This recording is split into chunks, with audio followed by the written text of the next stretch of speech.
세계적으로 주목을 받는 예술가 듀오 앨름 그린 드라그셋의 스페이시스 전시가 아모레퍼시픽 미술관에서 열리고 있다. 마이클 앨름 그린과 잉가 드라그셋은 1994년 처음 만난 이래로 계속 작업을 이어오고 있으며 이번 전시는 그들의 협업 30년을 기념해 공간 작업을 한자리에서 조망하는 전시로 아시아에서 선보이는 최대 규모의 전시이다. 앨름 그린 드라그셋의 주요 작품으로는 프라다 마르파가 있다. 텍사스 사막 한가운데의 프라다 매장을 재현한 작품으로 소비주의에 대한 비판적 메시지를 담았으나 원래 의도와는 다르게 오히려 메커니즘을 강화하는 결과를 낳으며 많은 관광객들이 인스타그램 사진을 찍기 위해 방문하고 있다. 더 컬렉터스 베니스 비엔날레에서 덴마크관과 노르딕관을 가상의 집으로 변형한 전시로 큰 주목을 받았다. 반고우스 이어 뉴욕 록펠러 센터 공공미술 프로젝트의 반고흐의 귀를 대형 수영장 모양의 조각 작품으로 설치하여 전 세계의 이목을 끌었다. 앨름 그린 앤 드라그셋의 스페이시스 전시는 미술관의 공간을 실제 규모의 집, 수영장, 레스토랑, 주방, 작가 아틀리에 등 모두 5개의 공간으로 설치하여 보여주고 있다. 첫 번째 전시실에서는 그림자 집이라는 이름의 단독주택을 만나볼 수 있다. 140제곱미터 규모의 집에는 거실, 주방, 침실, 화장실까지 갖춰져 있다. 이 집은 봉준호 감독의 영화 기생충에서 영감을 받았는데 영화에서 집이 직접적으로 사건의 촉매 역할을 한다는 데서 착안했다고 한다. 나무 위에 앉아있는 독수리가 뚫어지게 집안을 응시하고 있고 창문에 서 있는 소녀는 손가락으로 알파벳 I를 유리창에 쓰고 있다. 집의 문을 열고 들어가면 현관 공간이 펼쳐진다. 거울에 적힌 다시는 보지 말자 메시지와 시든 꽃으로 구성된 작품은 표면으로 드러나지 않은 이야기들을 암시하고 있다. 현관을 지나 작품이 걸린 복도를 지나면 넓은 거실과 주방 공간이 펼쳐진다. 거실에는 창밖을 바라보는 소년이 서 있고 손가락으로 알파벳 I를 유리창에 쓰고 있다. 나라는 제목의 조각으로 어린 시절의 순수함과 그에 내재된 복잡함을 제시한다. 유리에 입김 같은 게 디테일하게 있어서 나도 소년의 옆에서 입김을 불어서 글씨를 써보고 싶었다.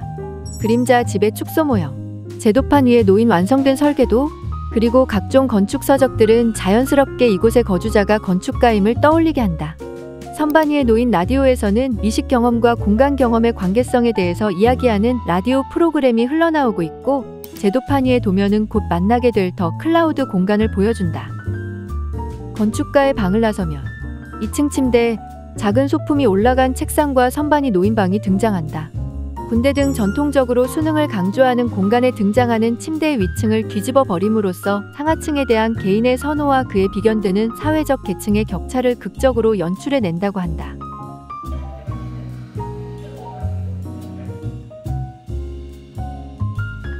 헤어지다 라는 제목의 작품은 서로 맞닿아 있는 2개의 동일한 세면대와 거울로 이루어져 있고 두 세면대는 길고 구불구불한 강철 배수관으로 복잡하게 연결되어 있다. 연결된 배수관은 파트너 간의 친밀함과 감정적인 결합을 나타내는 동시에 그로 인해 발생하는 긴장과 갈등을 표현한다. 두 번째 전시실에는 실제 크기의 버금가는 물이 빠진 수영장이 있다. 물이 빠진 수영장은 작가의 작업 속에서 반복되는 모티브로 오늘날 공공장소의 쇠퇴와 공동체의 상실을 암시한다고 한다. 수영장은 잠재적으로 연결과 활동이 일어나는 곳이지만 비어있기 때문에 본래의 기능을 하지 못한다. 그리고 수영장에 있는 남성 조각 작품들은 같은 공간에 존재하지만 혼자만의 활동을 하고 있거나 테크 기기에 몰두하고 있는데 이는 오늘날 일상에서 모두가 겪고 있는 단절과 고립을 암시한다. 수영복을 입은 소녀는 가장자리에 앉아 빈 수영장을 내려다보면서 사색에 잠겨있다. 수영장 전체를 조망하는 자리에 앉아 망원경을 통해 무언가를 응시하는 젊은 남성을 묘사한 작품이다. 관람객은 남성이 무엇을 보고 있는지 알 수 없어 그가 보는 장면을 상상하게 된다. 소녀는 창 너머의 하늘을 바라보고 있다. 이 작품은 어린 시절의 보편적인 감정을 소환하며 우리가 어릴 적 경험했던 외로움과 갈망을 떠올리게 한다. VR 헤드셋을 착용하고 눈앞에 펼쳐진 시뮬레이션에 몰입한 채 보이지 않는 실체를 향해 손을 뻗고 있다. 조각이라는 유서 깊은 전통과 VR이라는 최신 기술을 대조적으로 보여줌으로써 급격하게 디지털화되는 생활 방식과 기술의 발전이 삶과 사회에 미치는 영향을 성찰한다.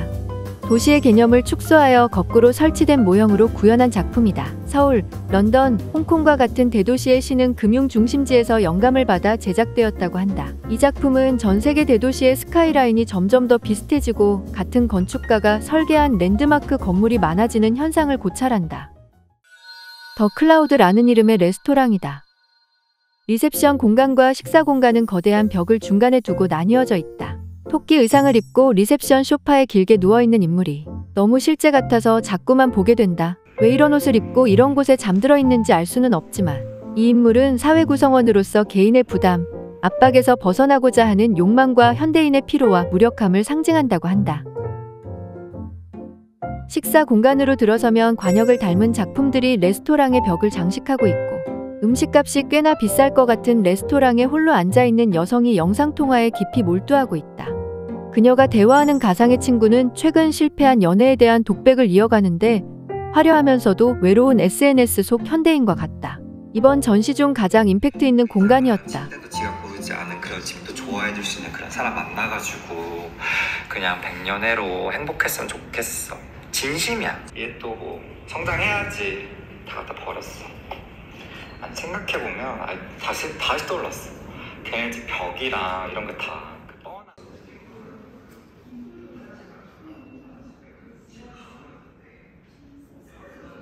레스토랑을 지나 벽 중앙의 문을 열고 들어가면 주방 공간이 좌우로 길게 펼쳐진다. 냉장고, 작업대, 가스버너 등 각종 주방 기구를 비롯해 실험실에서 볼 법한 작은 소품들이 놓여 있다. 이 전시실에서는 산업용 주방과 실험실 사이의 경계가 점차 흐려지고 있음을 보여주며 기후변화, 인구 증가, 자연자원의 감소 속에서 실험실 과학에 더욱 의존하고 있는 현세태를 단편적으로 보여준다. 팀워크라는 제목의 극사실적 조각은 실험복을 착용한 두 인물이 앞에 놓인 현미경에 몸을 기울인 채 작업에 깊이 몰두하고 있는데 이 인물들은 과학자인지 요리사인지 분간하기가 어렵다.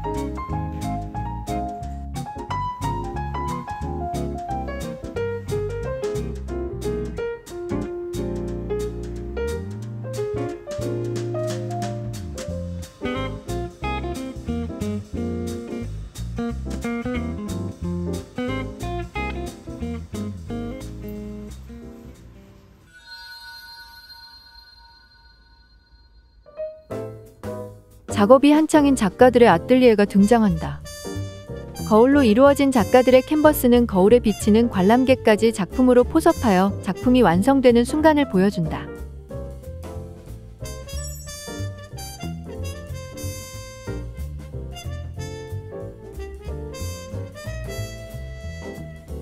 실물 크기의 남성 조각이 바닥에 펼쳐진 대형 캔버스 위로 몸을 기울이고 있다. 마치 캔버스에 페인트를 쏟아 붓는 듯한 모습이다. 전시장을 들어설 때와 전시장을 나오면서 마주하게 되는 작품이다. 무엇이 남았는가는 외줄타기 선수의 위태로운 순간을 담은 초현실적 조각이다.